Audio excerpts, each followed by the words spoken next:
можно зарабатывать на ставках, даже не заходя на сайты букмекеров. Зарегистрируйтесь в Unicorn, введите депозит и ежедневно получайте дивиденды. С Unicorn вы не игрок, вы инвестор. Del balón Paco Alcácer que toca para Dani Parejo, el madrileño que retrasa ese esférico. El equipo de Paco Ayestarán que mueve el balón, lo hace Shkodran Mustafi. Estuvo a punto de resbalar. Gámez.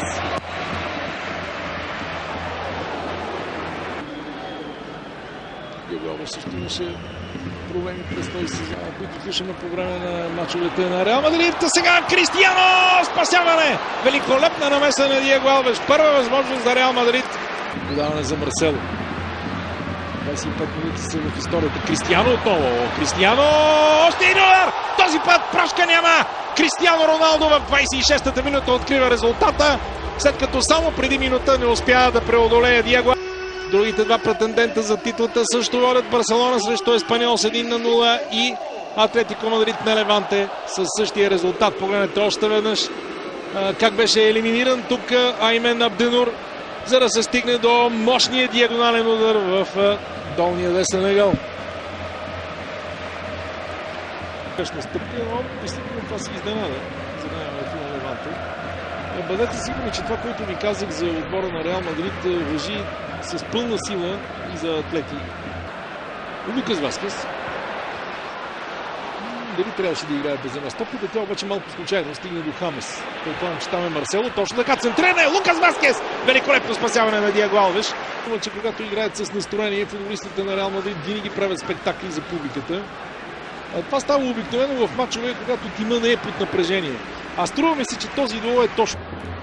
Тони Крос блокиран, но след това Каземиро сбърка. Жоао Кансело добре се справи. Пако Алкасер! Сега възможност! Това ще бъде ли 1-1? Хо-хо! Какъв пропуск! Какъв пропуск на Жоао Кансело! На Валенсия изиграха прекрасно всичко. Погледнете, тук няма абсолютно никаква засада. Пако Алкасер даде възможността на Жоао Кансело. Всъщност най-напред потърси Дани Парехо. Той се размина с топката. И след това Жоао Кансело реши лекичко да чукне топката в горния ъгъл, вместо това и я изпрати в аут. Да чакат край на първенството. На Родриго. О! Тук си я вземат бройка да изпусне тази. И Спортинг Хихон. Това е още веднъж удар на Родриго и не особено стабилен Кристиано Роналдо. Сега центрира Бензема! Великолепно изпълнение на Бензема. Щеше да вкара гол с пета и това щеше да е шедьовър. Това е 2-0.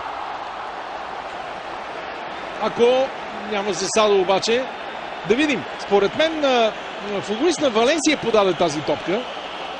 Гледаме сега много внимателно.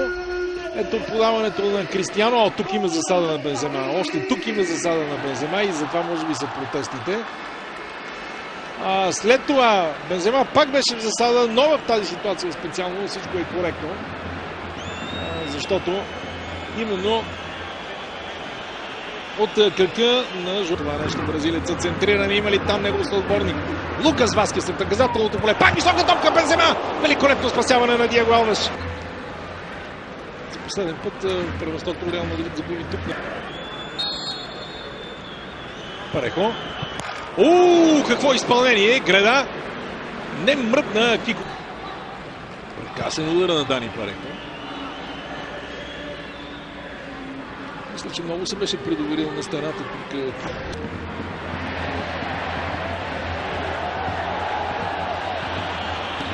Страхотен удар сега Андре Гомеш. Андре Гомеш. Варан изчисти лошо и това е гол. 2-1. Валенсия успява да върне едно попадение. Матчът ще стане много интересен.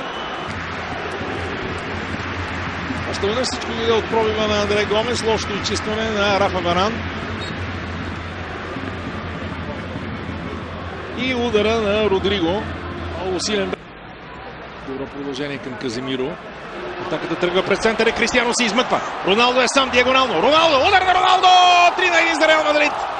Още един гол на Кристиано. Великолепно негово изпълнение, но извеждащия пас беше на ниво. Голмайстора. Неизменно на всеки един матч. Там на трибуните на Бернабео. Вижте както с лекота Кристиано успя да надбяга защитата. Друг път е ставало дума, за него няма голяма разлика дали бие с леви или с десния крак. Изпълнението беше много прецизно над Диего Алвеш. Много зрелищен двубой наблюдаваме на Бернабео. Андре Гомес. Бараган.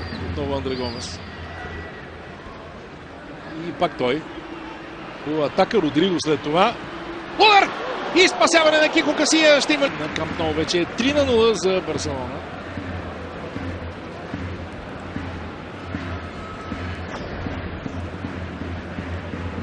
Върна назад Андре Гомеш, който има страхотен удар. Диено аут.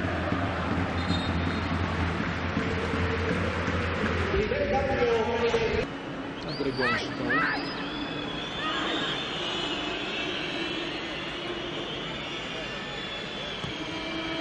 Опасно центриране, ще бъде ли това втори гол за Валенсия? Не. Право на главата на Рамос. Сега Бараган. Включване на Бараган, опасен удар. Кико Касия успява да стига до... Още веднъж. Страхотно спасяване беше това на Кико Касия. Да, наистина интуитивно посягане, но пък предотврати сигурен гол, както и тук.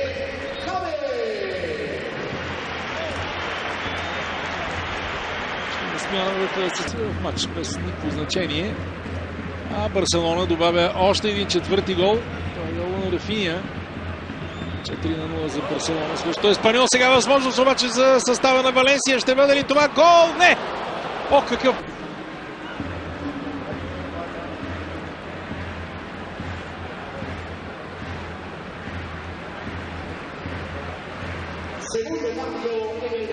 Че бързо се възстанови и това е факт. Но разбира се, не бива да се изкува здравето му в никакъв един момент до финала в Шампионската лига. О, каква възможност и пак спасяване! Кико Касия, дори в отсъствието на Кейлор Навас. Защото ето и в този случай удара беше просто от упор. А Родриго трябваше просто да насочи топката. Много възможност за вечен удар и това е 3-2. 3-2 в 81-та минута. Андре Гомеш. Този път да вгорчи живота на фаворита. Още веднъж удара на Андре Гомеш. Много прецизно изпълнение в горния ляв ъгъл. Изобщо двубойта между Реал Мадрид и Валенсия този шампионат преминават изключително интересно и резултатно. Ентусиазма на валенсианци е видим. Червен картон. Да видим за кой. Така, гледаме отново.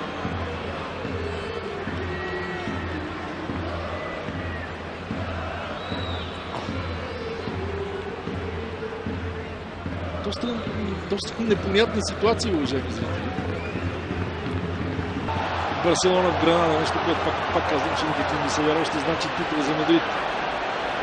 Ковачич! О, има нарушение там.